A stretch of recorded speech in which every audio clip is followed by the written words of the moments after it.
Kamusta, David? Baka naman maaaring pag-usapan natin to.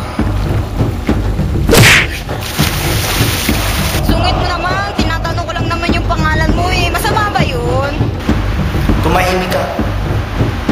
Wala kang mag-alam!